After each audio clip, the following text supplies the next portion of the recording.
Sahabat fillah yang dirahmati Allah, lelaki bijaksana yang bernama Luqmanul Hakim ini awalnya seorang pengembala kambing. Namun, Allah angkat derajatnya karena kesolehannya, hingga banyak orang yang berguru kepadanya. Mulai dari rakyat jelata hingga para pembesar. Ia jadi tempat bertanya untuk segala persoalan hidup. Suatu ketika, Luqman berkhutbah. Jamaah dari berbagai kalangan duduk mendengarkan ceramahnya. Tiba-tiba seorang pria mendatanginya dengan terheran-heran. Pria itu kemudian bertanya, "Wahai Luqman, bagaimana caranya Anda bisa berkhutbah begitu hikmah?" Luqman menjawab, "Katakanlah apa yang benar atau diam ketika tidak mengetahui permasalahan. Lisan harus dijaga agar tidak berkata-kata kotor. Mulut harus dijaga dari makanan yang haram, yang menjauhkan seseorang hamba dari Allah dan juga menjaga kesuciannya. Jangan lupa memenuhi janji, karena janji adalah utang. Cara melunasinya adalah dengan memenuhinya." Dalam sebuah riwayat lain dikisahkan bahwa suatu ketika temannya sesama pengembala sempat penasaran dengan nama Luqman. "Apakah engkau, Luqman, yang biasa mengembala bersamaku?" "Iya betul. Dulu aku selalu mengembala bersamamu," jawab Luqman sambil tersenyum. Lantas ia bertanya lagi, "Bagaimana engkau bisa mencapai kedudukan mulia seperti ini?" Kemudian Luqman pun memberinya nasihat. Ada 4 resep hidup bagi siapapun yang ingin dimuliakan oleh Allah. Pertama, muliakanlah dan akui keagungan Allah. Kedua, laksanakan semua amanah yang telah diberikan. Ketiga, berbicaralah dengan jujur, karena sekali berbohong, orang tidak akan lagi percaya. Keempat, jangan ikut campur dengan urusan orang lain. 4 mutiara hikmah ini seringkali terlupakan untuk dilaksanakan. Banyak orang yang tidak mampu untuk menerapkan dalam kehidupannya. Mungkin ia beriman kepada Allah, tapi kurang amanah, atau sering berbohong untuk menutupi kekurangan dirinya.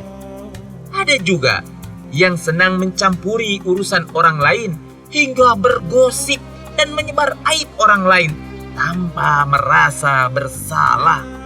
Na'udzubillah min zalik. Sahabat fillah, Abu Darda mengisahkan tentang bahwa Allah tidak memberi kebijaksanaan kepada Luqman karena kekayaan, anak-anak, garis keturunan. Tapi kebijaksanaan yang Allah berikan berupa ilmu pengetahuan yang luas. Luqman juga mampu menahan diri, pendiam, berpikir panjang, dan tidak pernah tidur siang. Selain itu, tidak ada yang pernah melihat Luqman meludah sembarangan atau tertawa terbahak-bahak. Sahabat fillah, Luqman memberi nasihat untuk menegakkan sholat. Namun, dalam ibadah tidak cukup seorang hamba menjalin hubungan dengan Tuhannya tanpa peduli dengan sesama. Karena itu, nasihat Luqman untuk anaknya adalah menegakkan sholat, kemudian beramal baik kepada orang lain. "Hai anakku, dirikanlah sholat, dan suruhlah manusia mengerjakan yang baik, dan cegahlah mereka dari perbuatan yang munkar, dan bersabarlah terhadap apa yang menimpa kamu. Sesungguhnya yang demikian itu termasuk hal-hal yang diwajibkan oleh Allah." Quran Surat Luqman ayat 17. Dalam ayat ini, ada 3 ibadah yang disebut Luqman, yaitu sholat, amal ma'ruf nahi munkar, dan bersabar terhadap musibah. 3 ibadah ini yang menjadi wasiat untuk anaknya. Karena 3 ibadah ini termasuk induknya ibadah dan landasan seluruh kebaikan. Tak mudah untuk menegakkan sholat dan mengajak orang lain pada kebaikan serta melarang dari kemunkaran. Termasuk saat kita mengajak keluarga kita dan anak-anak kita. Karena itu dibutuhkan kesabaran. Orang yang sabar adalah orang istiqomah dalam kebaikan dan ketaatan meskipun ia mendapat hinaan atau cercaan. Orang yang sabar selalu berbaik sangka terhadap takdir Allah, karena Allah tidak mungkin menzolimi hambanya. Setiap musibah menjadi ujian untuk menaikkan derajat keimanannya. Namun, orang yang bersabar bukan orang yang berdiam diri, akan tetapi ia ikut terlibat dalam interaksi sosial. Ini pula yang ditekankan Luqmanul Hakim. Bersikap baik dalam hubungan sosial, karena orang beriman itu adalah orang yang baik akhlaknya, sebagaimana misi diutusnya Rasulullah untuk menyempurnakan akhlak manusia. Misalnya, berbuat baik kepada tetangga, karena mereka sesungguhnya adalah kerabat yang paling dekat. Bantulah kesulitan yang mereka alami, maka mereka pun akan membantu saat kita dalam kesulitan. Orang yang baik, ramah, dan bergaul dengan tetangga biasanya jauh dari sikap sombong. Dalam nasihatnya, Luqman menegaskan sikap sombong yang dibenci Allah, karena kesombongan sesungguhnya milik Allah, bukan milik makhluk. Dan janganlah kamu memalingkan mukamu dari manusia karena sombong. Dan janganlah kamu berjalan di muka bumi karena angkuh. Sesungguhnya Allah tidak menyukai orang-orang yang sombong dan membanggakan diri. Quran Surat Luqman ayat 16. Sikap sombong bukanlah akhlak seorang muslim. Orang yang sombong merasa dirinya paling baik dan biasanya menganggap rendah orang lain. Karena itu, orang yang sombong hatinya tidak akan terbuka untuk menerima nasihat dari orang lain. Nasihat Luqman ini pun telah diajarkan Rasulullah Sallallahu Alaihi Wasallam, sebagaimana sabdanya, tidak akan masuk surga orang yang di dalam hatinya terdapat sekecil zarah dari kesombongannya. Kemudian ada seseorang yang berkata, sesungguhnya seseorang senang jika bajunya bagus dan sendalnya bagus. Maka Rasulullah bersabda, sesungguhnya Allah itu indah dan menyukai keindahan. Sombong adalah menolak kebenaran dan meremehkan orang lain. Hadis riwayat Muslim.